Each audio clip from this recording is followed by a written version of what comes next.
So welcome to your very first training video, and I hope you get a lot out of it.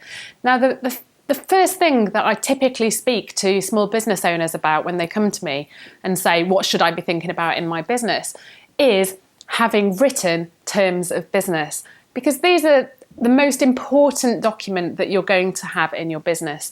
So this is a little video about why it's so important, and then I'll be going on to tell you about how you can very, very affordably put in place your terms of business. So why do you need standard terms of business in place?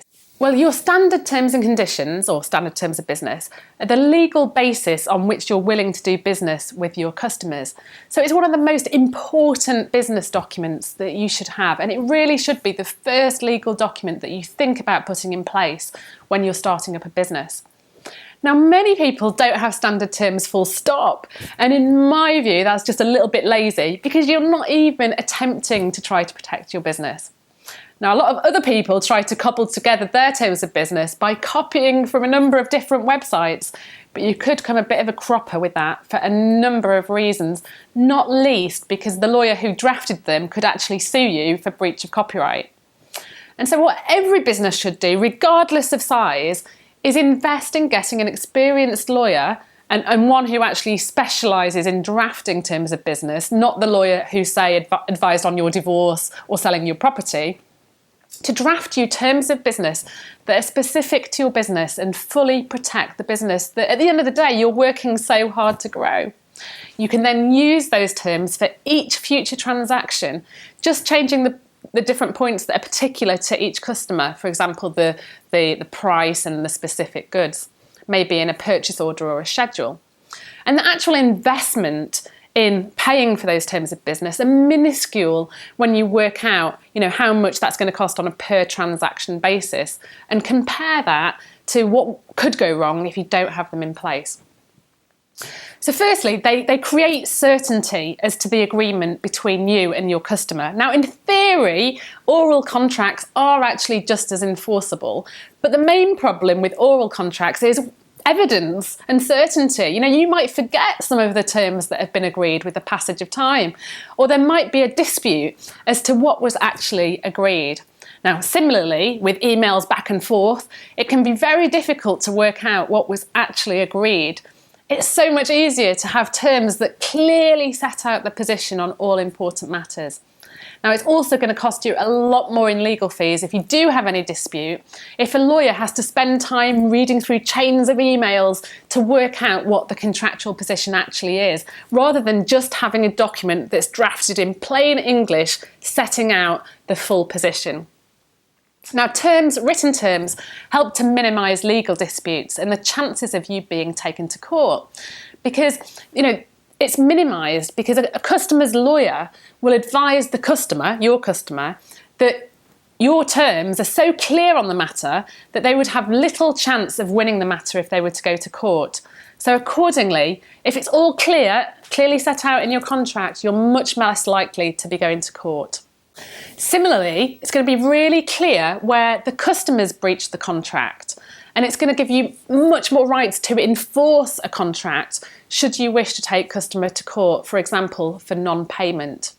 Also, having terms of business in place that are drafted by lawyers means that you're not going to overlook things that are less obvious. So you'll probably be thinking about price, payment terms, delivery costs, but you might not be thinking about limiting your liability, disclaiming your liability for failure or delay caused by force majeure, protecting your intellectual property rights, and the passing of title and risk, all of which can be really important. Now, on the customer-facing side, a good set of terms and conditions also let you give really great customer service. If you have terms that are applied consistently, then customers are going to know where they stand. Okay? It will let you really look after your customers, and terms won't come as a surprise to them when you're seeking to enforce a right that's specified in the terms. But moreover, in addition to including protections for you as the supplier, you can also include rights for your customers to provide them with reassurance as to how you're going to handle the agreement. For example, complaints, refunds, insurance. Probably most importantly, written terms help you avoid mismatched expectations, which are not good for business. So for example, if you're supplying products, your customer might expect delivery within a couple of days, but you might actually require 2 weeks because you're importing the goods from overseas. Now, if you spell this out clearly on your website and in your terms and conditions, you're going to have a lot less disgruntled customers and save a lot of time on admin in answering calls from customers wondering where their products are. Now, if you're a supplier of services, a written contract is almost more important for this reason. If, say, you're a website designer, then the specification for the website should be as detailed as possible so that there's no mismatched expectations as to things like timescales, layout, further charges if the brief changes. Now, finally, written terms of business are often required by the law. Would you believe that if you are selling through your website, e-commerce and distance selling, then you have to include no less than 25 prescribed items in your terms of business and give that to your customer. So, there is very often a legal requirement to have written terms and conditions, and if you don't have those in place, then you can be fined for not having that in place, and indeed have a government regulatory authority looking through your business, which is not something that us small business owners like.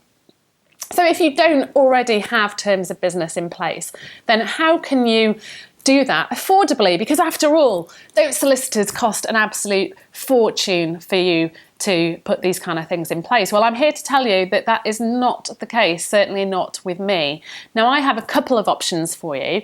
And the first is that you may have heard about my flagship Legal Academy, which is an online platform for small business owners just like you, where you can access templates very, very affordably. And of course, in there are a number of different types of terms of business, and you simply select the one that is most appropriate for your business and then fill it in, complete it, and tailor it to your particular business. Now, if you want to do that, please go and take a look at my Small Business Legal Academy platform. You can do that by going to smallbusinesslegalacademy.co.uk/SBLA, which stands for Small Business Legal Academy. And go in there and take a look what's included. It's not just terms of business. There's over 60 legal templates in there, plus a whole lot more. Do go and check that out. Now, if, however, you think, I haven't really got the time to be filling in a template, or I want to know that, all of the bases are covered because my business is a little bit different from others, then get in touch. I offer, because I work from home, I have very low overheads. I've got the big city law training and background, but now you get the benefit of the fact that I don't have super expensive city offices. So my fees for drafting bespoke terms of business for you are actually very affordable. So please just get in touch. Just set up a call, contact my assistant, Sophie, who's lovely, Sophie at SuzanneDibble.com, and we'll set up a call to speak. I'll ask you some questions, you can tell me the answers, and I'll give you a very affordable fixed fee quote. And then you can put them in place, use them for each and every customer going forwards, and you won't have to worry about things like non-payment, about things like customers trying to claim that you'd assigned your intellectual property to them, about delivery times, about refunds. That will all be in place for you. So I'm here to help. If you haven't got them in place, then either check out my templates in the Small Business Legal Academy, or just get in touch and we can have a quick chat. And all the details for that are in the email below, so take a look at that. And I hope that's been helpful for you. The next video, which will be coming up soon, is all about dealing with suppliers and the things that you definitely shouldn't do when dealing with suppliers. So I look forward to catching up with you then.